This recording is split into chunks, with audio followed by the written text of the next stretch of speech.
بنتكلم على الموضوع كريتيكال جدا، موضوع خطر جدا، موضوع خطير بجد. بين الشخير وحدوث تلف في الشرايين السباتيه. عيان الشخير ده عيان كل الانف والاذن. انا ببقى عارف ان العيان ده هيخش يقول لي انا عندي مشكله شخير وعندي مشكله توقف في النفس، ارتفاع في ضغط الدم ومشاكل في القلب. فترات تغيير الفصول دي فترات كارثيه. بينام ومش قادر يتنفس. اهلا بيك في عالم الجيوب الانفيه.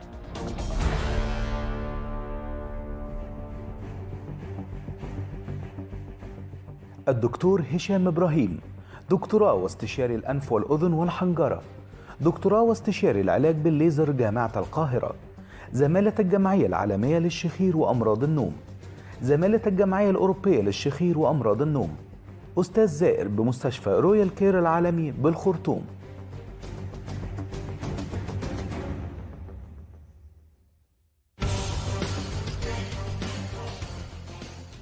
اهلا بكم. الحقيقه الكلام اللي هقوله النهارده دوت، وخصوصا في فصل الشتاء، فصل السقعه اللي احنا فيه ده، هتضربوا الكلام ده في 10، تضربوه في 1000، في كتير. ليه؟ لانه لما اجي اقول لك التهاب وانسداد الانف والتهاب الاغشيه المحيطه بها والشخير الناتج عن كده، وانا بكلمكم دلوقتي اساسا برضو مناخيري مش سالكه قوي، مقفوله شويه، واخد دور برد بقالي 3 اسابيع مش عايز يخف. ده بيؤدي الى مشاكل. الحقيقه انسداد الانف وحدوث الشخير او تاثر مجرى الهواء له اسباب كتيره، من ضمنها التهابات فيروسيه. الجيوب الانفيه اللي النهارده اكيد هنتكلم عنها، ده قصه كبيره جدا. ومرضى الجيوب الانفيه دول مرضى ايه؟ مرضى يعني مزمنين، وقصصهم وادويتهم يعني ادبيه، بيكتبوا مقالات عن معاناتهم. حكايه اللحميات دي كمان والتهاباتها وزياده التهاباتها في فصل الشتاء، وتضخم الزوائد الانفيه واعوجاج الحاجز الانفي. وطبعا برضو انتوا عارفين ان الحمل، الستات الحوامل عندهم مشاكل، بيحصل انسداد في الانف، وممكن يزيد مشاكل الشخير ومشاكل التنفس عندهم في وقت الحمل. النهارده حوار مثير للغايه، لانه النهارده هنشوف الجيوب الانفيه والشخير، هنتكلم عنهم بالتفصيل، ودي مشاكل شائعه جدا في مصر. وهنشوف تجربه مهمه جدا مرت بموضوع الشخير ده بالتفصيل قبل وبعد عمليه مهمه جدا تصدت لهذه المشكله الطبيه العويصه. ضيفي العزيزين، ضيفي العزيز الاساتذه الاستاذ الدكتور هشام ابراهيم، منورنا. دكتور هشام بيه منورنا، خطوه عزيزه. حبيبي دكتور ايمن، اهلا بيك. الله يبارك فيك. اسمح لي بقى ان انا ارحب بضيفك النهارده، اسم متميز، الاستاذ محمد الغدوري. طبعا الاسم الكبير في عالم التعليم، يعني رائد من رواد التعليم. منورنا دكتور محمد. اهلا بيك يا دكتور، تحياتي. وحمد لله على السلامه من بورسعيد. اهلا وسهلا يا فندم، شرفت بحضرتك. ربنا يخليك. استاذ محمد، يعني حاله مرت بالتجربه الخاصه بالشخير، لكن قبل ما اروح للاستاذ محمد، كلمني الاول دكتور هشام بيه عن الجيوب الانفيه، لانها انتشارها في المنطقه العربيه انتشار مخيف حقيقة. اولا حضرتك انا بشكر حضرتك، لان النهارده الحقيقه موضوع الجيوب الانفيه موضوع زي ما بيقولوا احنا بنتكلم في موضوع الساعه، موضوع الوقت، الشتاء والالتهابات الانف والبرد. الحقيقه الجيوب الانفيه من الحاجات اللي انا شايف اللي هي محتاجه ان هي تاخد وقفه من المعلومات الطبيه، لان كتير جدا من الناس بتيجي الحقيقه، مش عايز اقول كتير، 99% من المرضى يجي يقول لحضرتك انا عندي جيوب انفيه، وبعدين تكتشف ان ما فيش عنده اي علاقه بالمرض بتاعه بالجيوب الانفيه. فالنهارده احنا عايزين نحط 3-4 نقط وكم خط تحت الحاجات المهمه. نمره 1، الجيوب الانفيه. احنا عندنا في الجيوب الانفيه في الشخص الطبيعي او اي حد عندنا 8 جيوب انفيه، 4 في الناحيه اليمين و4 في الناحيه الشمال. الجيب الانفي ده ببساطه شديده جدا هو عباره عن حجره مغلقه ليها باب. الاربعه اللي على اليمين والاربعه على الشمال، الاربعه ليهم فتحات على الانف، مهمه جدا، دي اول نقطه. 4 جيوب انفيه و4 فتحات على الانف. طيب هو السؤال، الجيب الانفي ده اللي الناس كلها قاعده تقول انا عندي جيب انفيه، فايدته ايه وبيعمل ايه؟ الجيب الانفي ده اول حاجه لازم نعرفها هو عباره عن حجره فيها هواء. سؤال، الهواء ده يعني ايه هواء يعني؟ الهواء ده هو الهواء الطبيعي اللي موجود حوالينا. يعني انا عايز اقول ان ضغط الهواء اللي جوه الجيب الانفي هو ضغط الهواء اللي موجود حوالينا اللي هو دوت. تمام كده. عشان كده فتحه الجيب الانفي اللي موجوده في الانف في منتهى الاهميه ان هذا الباب الصغير يبقى مفتوح، لان لو هذا الباب اتقفل هيحصل مشكله جوه الجيب الانفي، يتقفل الضغط يختلف. وهي دي المشكله الكبيره اللي بتحصل لاي حد يجي له دور برد، مناخيره تتقفل لاي سبب ما ويقول لك انا عندي جيوب انفيه. هو السؤال يعني ايه عندك جيوب انفيه؟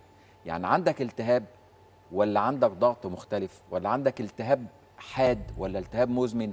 هنا الحقيقه دورنا ان احنا نبتدي نقول يعني ايه التهابات الجيوب الانفيه. الاسباب بتاعتها ايه؟ شوف حضرتك، كل اسباب التهابات الجيوب الانفيه نمره واحد وتحتها مليون خط انسداد في الانف، ونحط تحت انسداد الانف كل الاسباب اللي حضرتك عايز تقولها. يعني دور برد بسيط بشويه رشح بعطس ببرد يسد الجيب الانفي او فتحه او باب الجيب الانفي، يعمل لي ضغط مختلف. خلينا نتكلم كلام علمي بقى. ضغط مختلف جوه الجيب الانفي.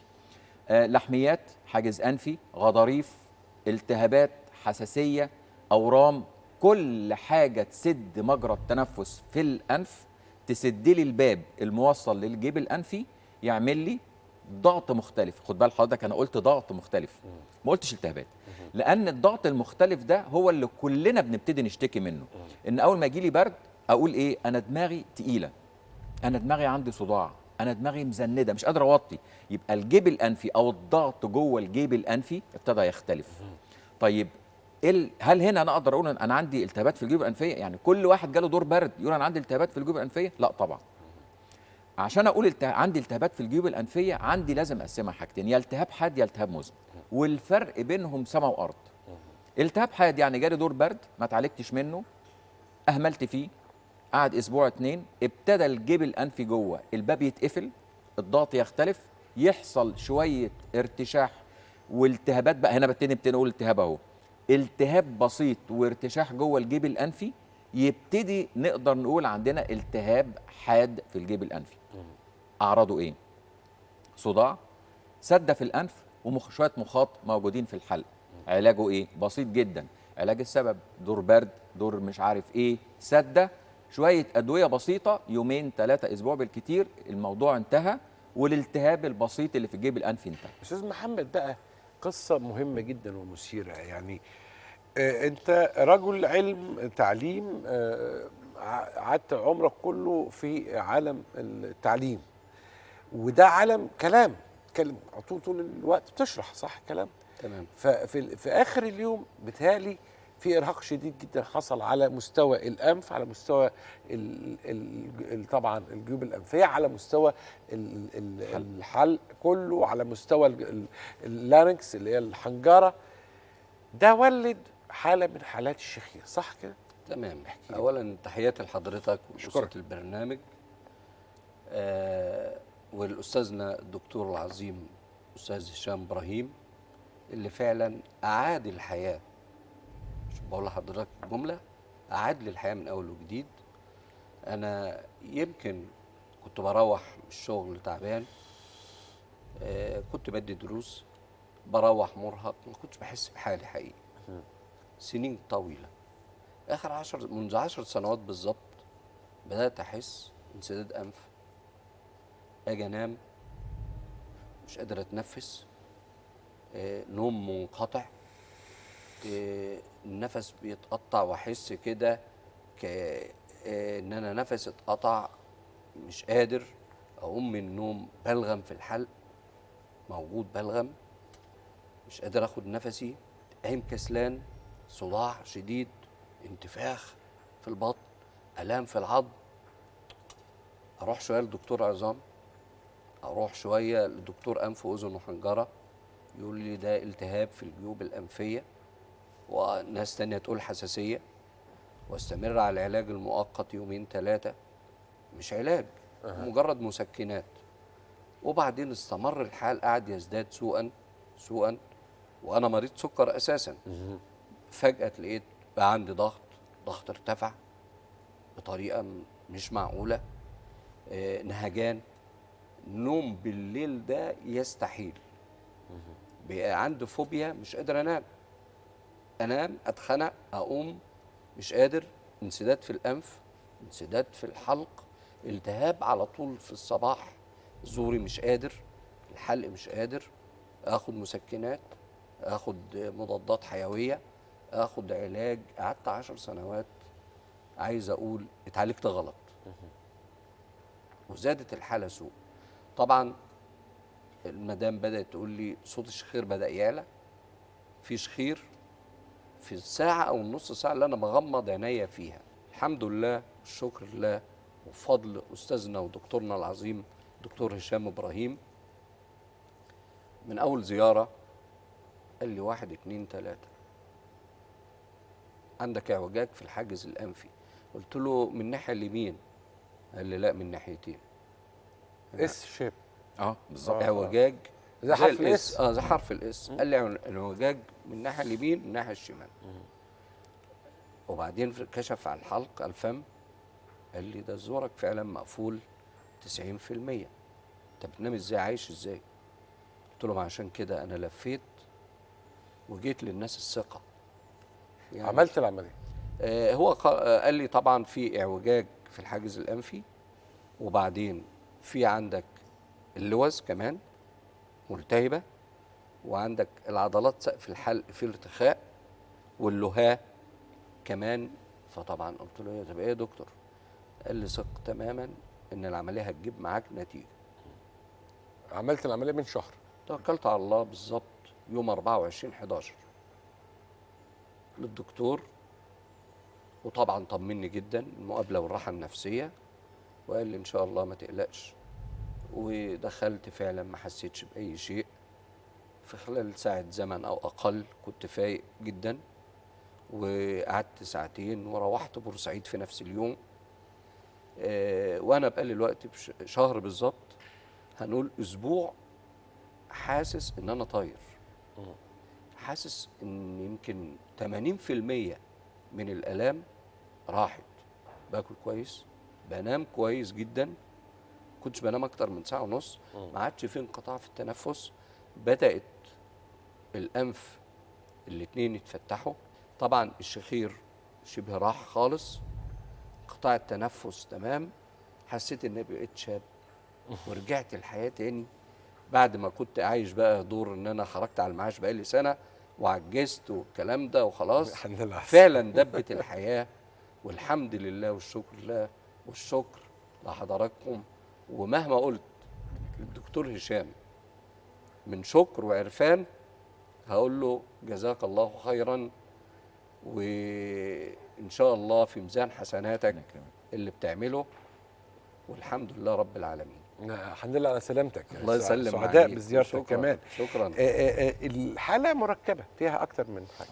ايه بقى التفاصيل العمليه كلها؟ والله اولا استاذ محمد يعني بيعطيني اكثر من حقي. لا لا لا والله لا لا يعني انا لا استحق هذا الثناء، وانا يعني ممتن لكلامه الجميل ده، الله يعزك. وان كان هناك فضل ففضل الله اولا واخيرا. طبعا ونعم بالله. يعني انا اشكرك جدا على الكلام الله ده. يعزم عليك، ده اقل من الواجب. ربنا يكرمك. تفاصيل بقى العمليات.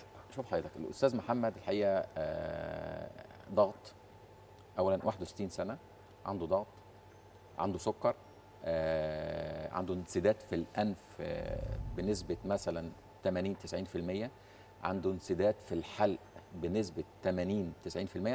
انا بقول ارقام، لكن احنا بيبقى عندنا الحقيقه يعني جداول وعندنا سكورز كده بنحطها، لكن انا بحاول اقرب الكلام. العمليه بتاعته بفضل ربنا كانت من العمليات مش عايز اقول الصعبه ولا عايز اقول السهله، ولكن هو يعني راجل يعني كده نحسبه على خير وكده طيب، وكانت من العمليات السهله جدا جدا جدا. عملنا له طبعا تقويم للحاجز الانفي، وكانت الانف عنده عشان بقى لها فتره طويله فيها مشكله، فكانت نسبه الانسداد فيها داخليا كبيره جدا كمان. الحلق بتاعه، انا عمليات الشخير الحقيقه انا مش عايز ابسط قوي واقول احنا شلنا اللوز وعملنا مش عارف ايه، لا، عمليات الشخير كل حاله مختلفه تماما عن الثانيه، بمعنى ان انا ممكن لو قدامي 40 حاله، كل حاله بتختلف في التكنيكاليتي اللي انا بعملها عن الثانيه. فالاستاذ محمد كان عنده مشكله في اللوز، مشكله في الاربطه اللي حول اللوز او الليجامنتس، بلاش ليجامنتس، الايه، العضلات اللي حوالين اللوز. عنده سقف الحلق عنده الحقيقه برضو كان فيه ترهل، كان اللي كان فيها ترهل. العضلات بتاعه الحلق نفسه عنده اتشدت بطرق مختلفه وبطرق حديثه جدا. يعني نقدر نقول بفضل ربنا ان كلامه هو اكبر دليل على نجاح العمليه شكله عامل ازاي. ومره تانية انا بشكره الحقيقه على الكلام الله يجزاك. طيب، الطيب اللي هو قاله بشكركم الحقيقة. ان انتم شرفتونا النهارده الله واسعدتونا في يجزاك. حوار مهم جدا. يبقى الشخير منطقه مخيفه جدا بالنسبه للناس، منطقه ان التنفس يبقى فيه مشكله ودخول الاكسجين يبقى فيه مشكله. وفي جمله مخيفه قوي اتقالت، خايف اسوق، خايف اسوق لان الاكسجين لما يدخل قليل ممكن ينيم، ممكن ثاني اكسيد الكربون مستواه يعلى، وثاني اكسيد الكربون ده منوم ممتع بينيم الانسان من غير ما يدرى. ثاني اكسيد الكربون لو عالي في الدم الانسان بيروح في النوم بتدريج مخيف للغايه، وده سبب كتير من الناس للاسف عملوا حوادث وربما فقدوا حياتهم بسبب القصه اللي احنا حكيناها دي، نوم اثناء القياده بسبب عدم الدخول الاكسجين بشكل جيد طوال اليوم. وطبعا اللي بيبقى مظهره الشخير مظهر، لكن القصه قصه كبيره جدا. ضيفي العزيزين الاستاذ دكتور هشام ابراهيم، نورتني وشرفتني، وطبعا ضيفي العزيز الاستاذ محمد الغدواري، نورت من سلامي طبعا لاهل بورسعيد الكرام الذين نحبهم حبا كبيرا. شكرا وتحياتي لحضرتك وللبرنامج المفيد والمثقف والصادق. اشكرك شكرا فعلا يعني اشكرك. خليكم دايما مع الناس الحلوه.